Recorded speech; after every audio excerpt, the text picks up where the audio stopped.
that you would not allow. And he said, if there was something that didn't have my okay, I'd let you know about that really fast. What would that possibly be? I mean, no examples really come to mind of what the president would not allow Elon Musk to do. Also, what about all the government contracts he has? Would there be a conflict of interest? And the president said, oh, sure, if there is a conflict of interest, he would stop that. But again, there was no one policing any of this. So the bottom line here is Elon Musk is really spreading his wings throughout this federal government, largely with the help of just a handful of employees. Some may not even be employees of the government. He is what's called a special government employee. Presidents of both parties have brought people on with it, experience and expertise to work in the government on a part-time basis. This goes far beyond anything that we have ever seen before. That's why there are so many questions about this. So from USAID, yes, the president says he believes that he can make these decisions. He does not believe that it's the purview of Congress to do it. We will see. There are legal challenges. But for Elon Musk, there are a few checks on his power. It seems that only the check of one man, which of course has not been used. Jeff, thank you very much. Up now is Katie Drummond. She is the global editorial director of Wired, and they have these incredible exclusive new details about who Elon Musk is bringing in, sending in to these federal agencies. So, Katie, these stories are sort of amazing, and then you're thinking, what world are we living in where you have, an unelected, unconfirmed individual with so much power going into a system with trillions of dollars of payments and other government agencies. You've been focusing on 6 computer engineers. They're all men and they are young. The youngest is 19. And Aaron, just to be clear, this is the world we are living in. And Wired has been documenting a few sort of small parts of this world, including, yes, we have identified and our reporting has identified 6 young men. All of our reporting indicates they are between the ages of 19 and 24. They are either recent high school or recent college graduates, high school graduates in at least one case, all with ties to either Musk-owned companies or Peter Thiel-owned companies. So one is a former Palantir intern, another intern at SpaceX, one is a Thiel fellow, another recently completed a summer internship at Neuralink, which of course is also owned by Elon Musk. All right, so what are they actually doing, and who's paying them for the work? Well, it's to be candid, a little bit difficult to ascertain exactly what they are doing. What we do know is they are working across several federal agencies, including DOGE, of course, as well as the Office of Personnel Management, which is essentially the HR function for the government, and the General Services Administration, which oversees things like federal buildings, leases, and then technology and IT. So what we do know is that these young men are working at the behest of Musk and his team that he has brought in across these agencies on a number of engineering-related tasks. So, okay, Elon Musk wants anyone talking about this, sharing the names of these DOGE employees charged with a crime. Obviously, these are people who are going in and now going to have access to payment systems that affect hundreds of millions of Americans. Possibly, if you talk about Treasury and certainly federal employees. He's got the backing of the U.S. Trump attorney in Washington, says the FBI and prosecutors are investigating. Yep. Has Musk reached out to you or any of his lawyers or anything? We haven't heard from Musk or his legal team.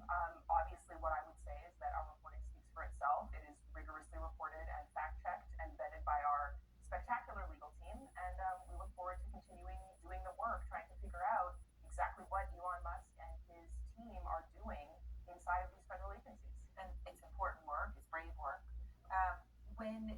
In terms of what they're doing, do you know what they're doing when they go in this? I mean, are they, I don't know, looking at this data, putting this data somewhere else? Do we know what they're doing? Well, let me give you sort of one specific example that we were able to ascertain. In at least some instances, these men appear to be essentially evaluating the work product of federal employees. So, one of these sort of departments that sits inside one of these federal agencies is tasked with essentially IT and technology. So we do know that one of these young men, a recent high school graduate who interned at Neuralink, was part of meetings where federal employees in this department were asked to submit code if they were engineers, as well as a one-sheet documenting their productivity. So sort of recent wins, barriers to productivity, barriers to efficiency, which actually calls back to Elon Musk's Twitter takeover, if you recall,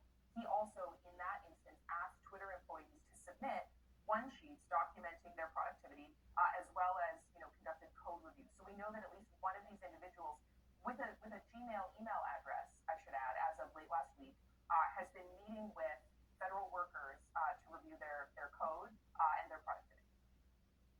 So that's what they're up to. It's incredible. All right, Katie, thank you very much. I Thank appreciate you. it. Katie Drummond and the team at Wire are doing such incredible work. I want to go now to Democratic Congressman Jerry Connolly of Virginia, top Democrat on the Oversight Committee. It's safe to say you don't have any oversight over this, right? I mean, I would imagine some of this, in a sense, is news to you, Congressman. You got a 19-year-old recent high school graduate with access, demanding productivity and code from federal workers, and a group of young men who are associated with Elon Musk or Peter Thiel between 19 and 24 doing much of this just from the reporting that Katie just shared. Yeah, I think it's outrageous. Think about it.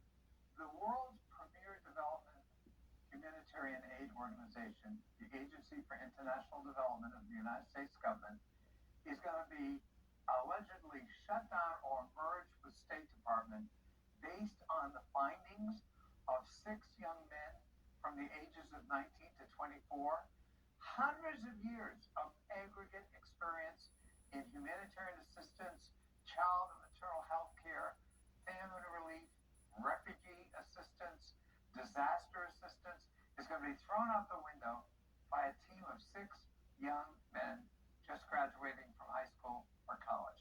That is outrageous, it's unacceptable, and it really gives the lie to any kind of idea that thoughtful analysis has gone into this kind of decision making. So, Congressman, you went to USAID at headquarters today, along with other Democrats. Made yourself heard today. So, when Trump has said, there's fraud. He said that multiple times as we played. Musk calls it a quote criminal organization. Is there anything to that? Not that I know of. I can tell you what I do know about AID. It is the world's largest food aid program, period. It is one of the, if not the number one, it's the number 2 largest healthcare provider in the world. It is fighting schistosomiasis, almost defeated it. It's fighting polio. It's fighting COVID. It's fighting HIV. It is feeding people who are on the nutrition brink. It is providing maternal and child health care, saving millions of lives. That's a criminal enterprise? I can only say, I guess it takes one to know one.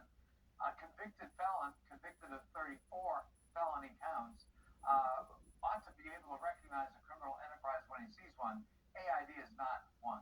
So, on the Oversight Committee, and just if we can for a moment put aside the 6 individuals that Katie and Wyatt are reporting on, just to say you're on the Oversight Committee and you've got individuals that work for Musk who are in there, regardless of their age or gender.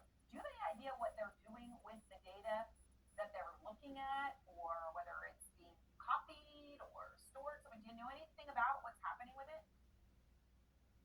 We don't, and in fact, that has led to some resistance both in the Treasury Department and at AID. What is Elon Musk doing getting into payment systems, which gets into databases, right? So he has access now to financial and sensitive data on every American based on the payments process at the Treasury Department that touches every home and every business in America. He also now has access to very sensitive data at AID in terms of the nature of our mission and the kinds of programs we're running, sometimes in very difficult terrain. So what is he doing with all that? Why did he get access? How did he get access? And what is he doing with it? And I'm calling tonight for Chairman Comer of our committee to subpoena Elon Musk and bring him before our committee so we can have answers to those questions. All right, and when the president says, he was asked whether you needed an act of Congress to shut down USAID, right? Whether Congress was being circumvented, right, in violation of the Constitution. His response was, I don't think so, not when it comes to fraud. When it comes to fraud, you don't have to have an act of Congress. Does he have any point there? Well, he's the one who, of course, resisted fraud charges against him and failed. But I'll put that aside the point. Congress created, at the urging of President John F. Kennedy in 1961, the Foreign Assistance Program. And we codified it in the Foreign Assistance Act of 1961 that's been amended myriad times over the last 64 years. by statute, as we did, then to transform it or to meld it into another agency or dismantle it, in my humble opinion, requires an act of Congress too. So no, I think the president is dead wrong, and I think he's bluffing when it comes to saying, no, if this fraud involved, by the way, he hasn't proved a single fraud, then all bets are off. That's not true. All right, well, Congressman, I The appreciate. law has to be abided by. All right, well, I appreciate your time, and thank you very much for taking the time, Congressman Connolly.